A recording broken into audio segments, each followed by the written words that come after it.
Hey, so unfortunately, I just saw that there's a 40-year-old Russian woman who died, and she was eating prior to her death for 4 years a rawvegan diet. And I think it's very sad because I remember 1 year ago, I saw I saw her on Instagram, and I was already thinking this woman has to have either she's already deathly sick, or she has anorexia because she was very skinny. And I remember already back then thinking that this woman might, if she doesn't get professional help, this woman might die. And I think that was very, very shocking to see that now she actually died because probably she was just too weak, she was too skinny.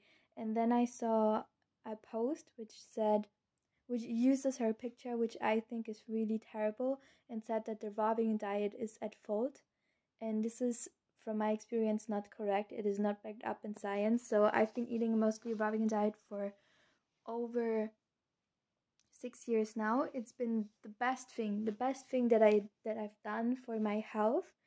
Yeah, so I think there are more problems. First of all, there's the problem that many people just do it wrong. Like many people just don't know how to do a mostly rawvegan diet correctly, how to eat enough calories, and they don't read the books, they don't get coaching from the right people who actually know how to do this diet correctly.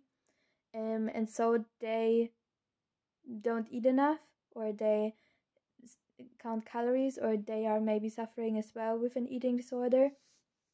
And so it's very important not to blame a vegan or a rawvegan diet for one's personal lack of expertise in that area.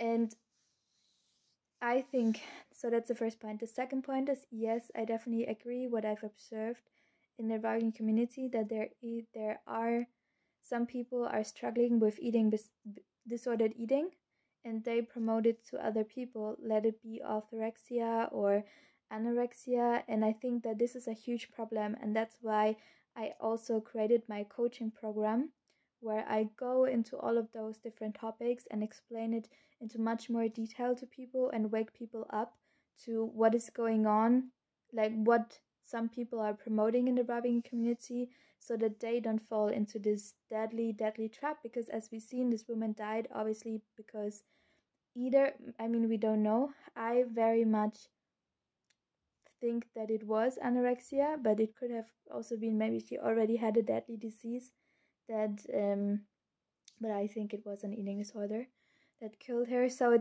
it's a very, very important topic to talk about, and I think that's why I I created my coaching program, so that I can wake people up to this, that so that they can let go of this purity mindset, of this perfection mindset, and they don't fall into those traps that some people promote on social media about their rawvegan diet. So yeah, I think it's very, very sad, obviously, that this woman died, and it's just so sad. I think it's so important to stress that eating disorders are terrible mental diseases, and they can end deadly for people. And that's why you really have to get coaching from the right people who have expertise in those areas and who don't suffer from eating disorders. It's so important. When you want to go to a healthier diet, you have to know how to do it right, how to eat enough calories, how to thrive, so you don't fall into those deadly traps. So that was my opinion on this topic. Yeah, it's a very heavy and sad topic. Yeah, so I hope you have a really good day, and much love.